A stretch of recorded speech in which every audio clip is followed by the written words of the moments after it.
ما لي أرى الأبصار بي جافية، لم تلتفت مني إلى ناحية. لا ينظر الناس إلى المبتلى، وإنما الناس مع العافية.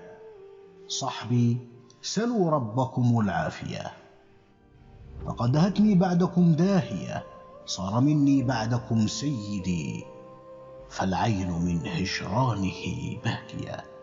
ما لي أرى الأبصار بي جافية، لم تلتفت مني إلى ناحية.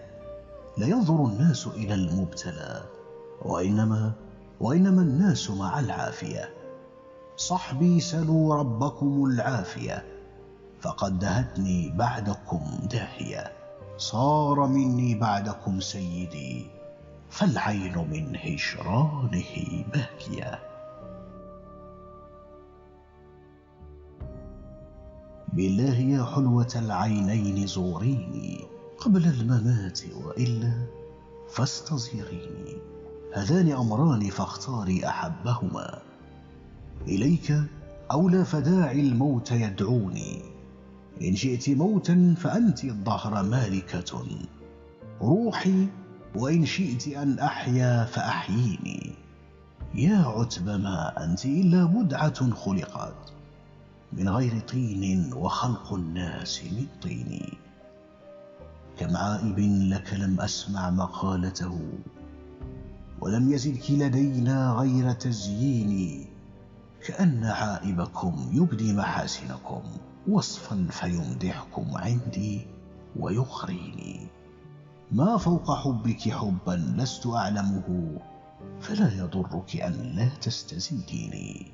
إني لأعجب من حب يقربني ممن يباعدني منه ويقسيني. لو كان ينصفني مما كلفت به، إذا رضيت وكان النصف يرضيني. يا أهل ودي إني قد لطفت بكم في الحب جهدي، ولكن لا تبالوني. الحمد لله قد كنا نظنكم من أرحم الناس طرا بالمساكين.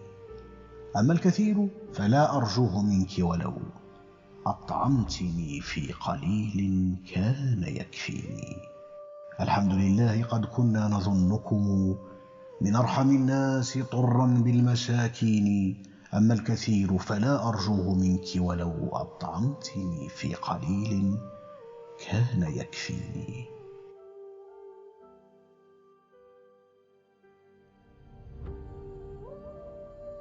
أسيدتي هاتي فديتك ما جرمي، فانزل فيما تشتهين من الحكم.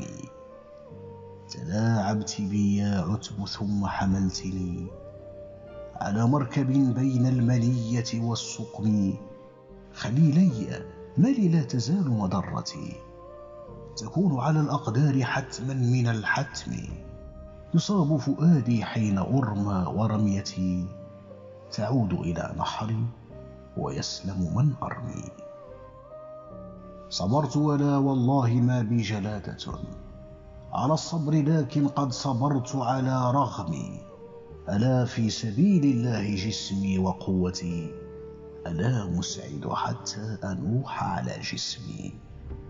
تعد عظامي واحدا بعد واحد بمنحى من العذال عظما على عظمي. كفاك بحق الله ما قد ظلمتني، فهذا مقام المستجير من الظلم. كفاك بحق الله ما قد ظلمتني، فهذا مقام المستجير من الظلم.